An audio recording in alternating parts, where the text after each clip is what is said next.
Hi guys, आज के lesson में देखते हैं कुछ नया, कुछ ऐसे मिस्टेक्स, कुछ ऐसे सेंटेंसेस जो बहुत एक्सपर्ट भी अगर होते हैं कोई इंग्लिश में तो वो मिस्टेक करते हैं बहुत बार। तो उसी को आज हम देखेंगे किस तरह से हमें सुधारना है, किस तरह से हमें करेक्ट वे में कहना है। बहुत बार हमें इंग्लिश कंफ्यूज करती है और हमें लगता है कि जो रॉन्ग वे में कहा जा रहा है वही सही है। तो यहां पर हमें उन चीजों को देखना है। देखते हैं, फर्स्ट सेंटेंस है, सबसे फर्स्ट मिस्टेक है, me and my mother went for shopping. समझ गए आप इसका मीनिंग? मैं और मेरी मां शॉपिंग को गए। लेकिन मैं कह रही हूं यह सेंटेंस रॉन्ग है। वेल, इसी चीज को हम आज देख रहे हैं।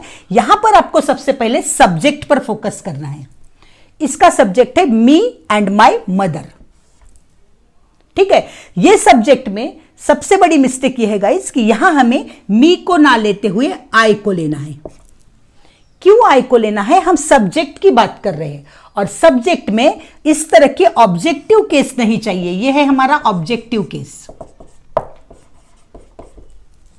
हिम, हर, मी, ये ऑब्जेक्टिव केस हो गई। तो जब हम उन्हें सब्जेक्ट की तरह आप यूज कर रहे हो कि आप गए हो, तो आपको यहां पर आई कहना है। तो sentence I and my mother went for shopping फिर से रॉन्ग है। हमें इसे कहना चाहिए my mother and I went for shopping. देखिए क्यों ऐसे हुआ। यहां पर जब कभी हम थर्ड पर्सन और फर्स्ट पर्सन की बात करते हैं तो हमें हमेशा फर्स्ट पर्सन को सेकंड पोजीशन पे रखना होगा। जैसे कि my mother and I went for shopping. My mother third person थी, मैंने उन्हें पहले कहा और अपने आप के बारे में मैंने सेकंड पोजीशन पे कहा। तो मेरा करेक्ट सेंटेंस हुआ my mother and I went for shopping. ठीक उसी तरह अगर आपको ये फर्स्ट पर्सन को सेकंड पर्सन के साथ यूज करना है तो फिर भी आपको सेकंड पर्सन को फर्स्ट में रखना है। जैसे कि अगर सेंटेंस होगा you and I are going to the market. आप और मैं मार्केट में जा रहे हैं। She and I are going to the market. They and I are going to the market. इस तरह से आपको ये सेंटेंसेस को कहना है गाइस। सेकंड मिस्टेक को देखते गाइस। हमें पता है कि अगर हमें कंटिन्यूअस टेंस में कोई सेंटेंस कहना है तो उसका स्ट्रक्चर होता है subject V1 plus ING plus object. जैसे I am writing a letter, तो यहां जो राइट बेस फॉर्म था मैंने उसे राइटिंग किया। लेकिन आपको पता है कुछ वर्ड्स ऐसे होते हैं जिन्हें ING लगा के आप नहीं कह सकते। जैसे कि लव, अंडरस्टैंड, वॉन्ट, नो। यहां देखिए मैंने सेंटेंस लिखा है I am loving my job. मैं मेरे जॉब से प्रेम कर रही हूं। मैं जहां पर भी काम कर रही हूं मैं उस चीज से प्यार कर रही हूं। तो यहां पर मैं लविंग नहीं कह सकती। This is a wrong sentence. मैंने कहना चाहिए आई लव माई जॉब। ये सेंटेंस हमारा यहां करेक्ट हुआ। ठीक उसी तरह I understand you, I am understanding you, it's wrong. तो हमें कहना चाहिए आई अंडरस्टैंड यू। मैं चाह रही हूं, मैं इस चीज को चाह रही हूं, I am wanting this thing, it's totally wrong. You must say I want this thing. उसी तरह no, I am knowing the place, नहीं, आई नो द प्लेस। तो यहां पर हमें इन चीजों का ध्यान रखना है। जैसे कि अगर लव की बात की जाएगा इस तो लव ये एक इमोशन है, ये कोई क्रिया नहीं है। तो यहां पर हमें इसको लव के साथ ING नहीं लगाना है, लविंग कभी नहीं होगा। उसके बाद ये सारे वर्ड्स या इसके अलावा भी बहुत सारे वर्ड्स है जिसे आप कंटिन्यूअस टेंस में कहते वक्त भी ING नहीं लगा सकते। तो ये हुई हमारी second mistake. Use of since and for. Time के सेंस में, वक्त बताने के लिए जब हम सिंस और फॉर को यूज करते हैं तब हम क्या क्या मिस्टेक करते हैं देखिए। ये सेंटेंस देखिए आप, आई am working in this firm since 5 years। आप इसका मीनिंग समझ गए होंगे कि मैं इस फर्म में, इस कंपनी में पिछले 5 सालों से काम कर रहा हूं। लेकिन मैं कहूंगी ये सेंटेंस रॉन्ग है। ये सेंटेंस दो वे में रॉन्ग है गाइस। सबसे पहले तो यहां पर मैंने एम वर्किंग लिखा है, मतलब मैंने यहां पर प्रेजेंट कंटिन्यूअस टेंस को किया यूज। आप वहां पर इस वक्त काम कर भी रहे हो लेकिन आपको प्रेजेंट कंटिन्यूअस टेंस को यूज नहीं करना है। यहां पर आपको करना है प्रेजेंट परफेक्ट कंटिन्यूअस टेंस को। और क्या है हमारा present perfect continuous tense? Has, have plus been plus V1 plus ING। तो यहां ये क्या हो जाएगा? Has been working, have been working. अब आई के साथ हमें ऑब्वियसली हैव बीन वर्किंग लेना है। उसके बाद आपको सिंस के बारे में समझना है कि जब हम ड्यूरेशन बताते हैं, मैं 5 साल से काम कर रहा हूं तो ये 5 साल एक ड्यूरेशन हो गया, तो आपको गाइस ड्यूरेशन के लिए फॉर लेना है। और सिंस आप कब लोगे? जब आप एग्जैक्ट टाइम बता रहे हो या तो स्टार्टिंग पॉइंट बता रहे हो, स्टार्टिंग पॉइंट, तो starting point of the past time, गए हुए टाइम का आप स्टार्टिंग पॉइंट बता रहे हो, तब आप सिंस लोगे।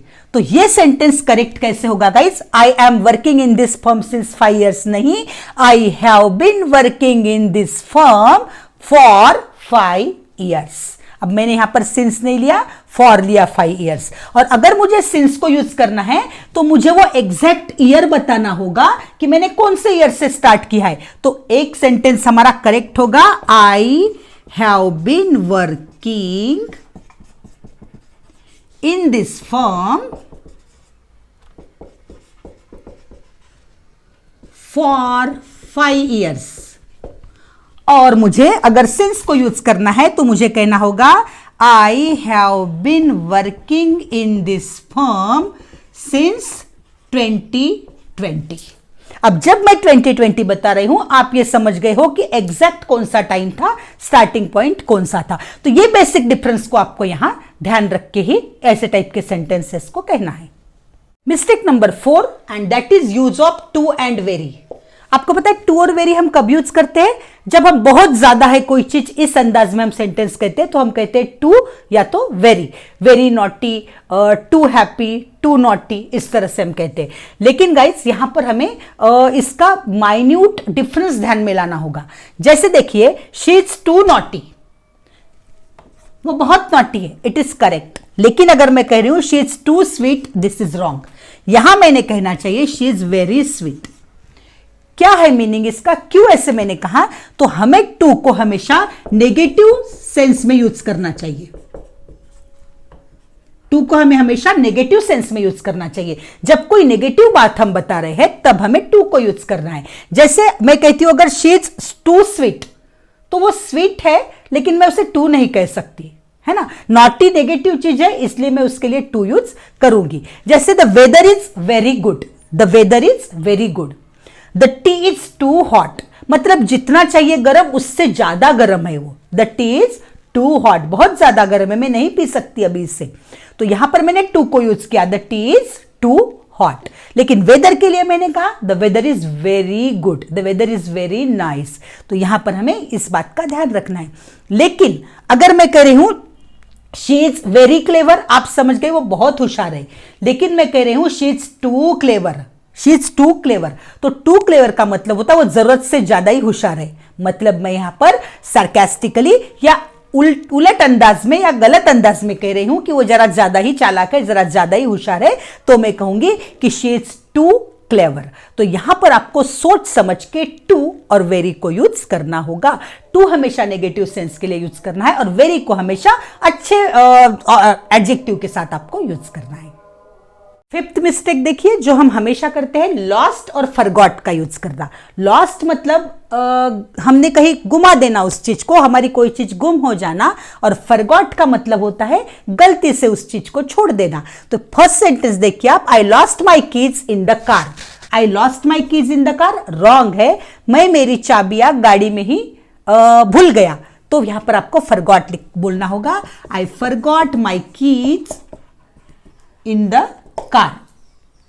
I forgot my wallet and I am searching. मैं मेरा वॉलेट भूल गया और मैं ढूंढ रहा हूं। भूल गया नहीं, मेरा वॉलेट मैंने गुमा दिया है, मेरा वॉलेट गुम हो गया है और अब मैं उसे ढूंढ रहा हूं। तो यहां पर फॉरगॉट की जगह आपको लॉस्ट को यूज करना है। तो गाइस जब कभी आपको कोई चीज गुम हो गई इस सेंस में कहना है तो आप कहोगे लॉस्ट, और जब कहीं कोई चीज आप भूल गए हो तब आप कहोगे फॉरगॉट। तो आपको ये 5 मिस्टेक्स को ध्यान में रखना है गाइस, और इन्हें अच्छी तरह अपने सेंटेंसेस में यूज करना है।